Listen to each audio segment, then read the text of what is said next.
You are a part of something that transcends all the details of your business. It's a part of demonstrating that free enterprise works, that somebody can start with a $50 sales kit and build a large business. You prove it every day that it works.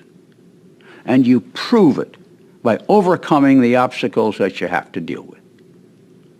There are all sorts of people who want to break your faith. Sometimes they're in your own family.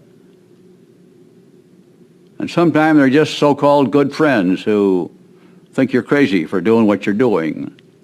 But you see, you have decided to take charge of your life. You have decided that you are going to change it. You're not going to wait for the government. You're not going to wait for some school or something else to happen. You are going to change your situation. That's what free enterprise is all about. Jay and I decided to do that, I don't know, over 50, 60 years ago. We started in this kind of business in 1949. I was 23. All I know is this business. I spent my life at it. It's been pretty good. But it wasn't always easy. Business isn't. Life isn't.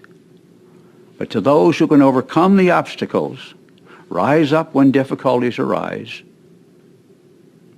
are the ones who win the prize. I recently picked up a book by a Dr. Norman Doidge, D-O-I-D-G-E.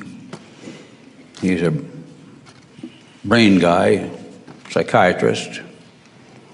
And he, in his studies, has said, I can confirm to you the power of positive thinking scientifically.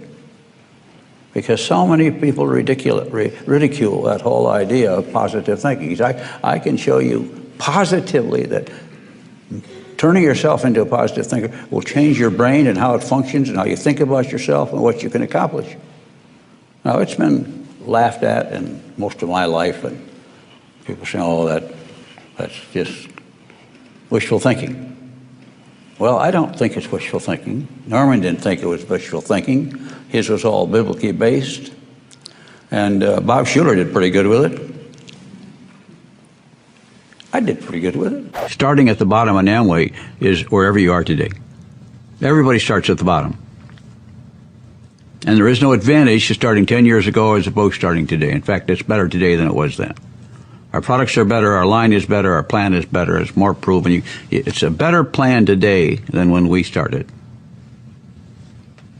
And sometimes there are no answers as to whether you want to be in business or would like to be in business. You just got to put your toe in the water. You know, if you're going to wait till you know everything, you'll never do anything. And you always say, well, I got to check some more. I'm going to do a little more research. So go ahead, just keep going. And you'll never get into business. If you're going to go swimming, you got to get wet, you know. And then you find the people who got a hot button for having a business of their own and want to do their own thing and like the chance to build a big business. Well, you got to have that dream. That's why the people talk about having a dream. Well, you got to have a little bit of a dream. And then you say, I'll go out and get customers. You know, I got a big chance to build a really big thing. I'm going to go out and get some customers. When you start something new, it's not easy. But life is easier when you got a business and you're making some money. Makes it a little easier. So stick with it. Find a way through it. Just find out an answer. It works, folks. This business works for those who work it. So what it finally comes down to in your business and how you run it is you first and me second. Take that home with you. You first and me second.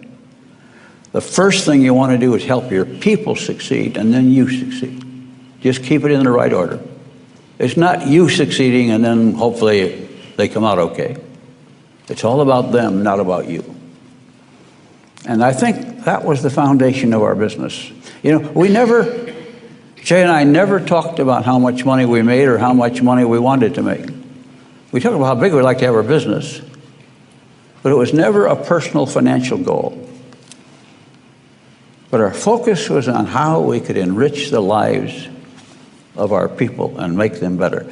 Oftentimes influencing them with our faith as well. Attitude and action and atmosphere. You want to take the correct action.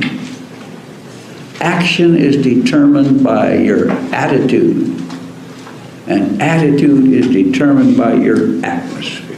Always put yourself in an atmosphere where you have a chance to succeed. Put yourself in the presence of people who think like you, who want to get ahead like you, and will lift you up. So not only am I encouraging you to use phrases of encouragement, but to be an encourager, but to hang around with people who do that.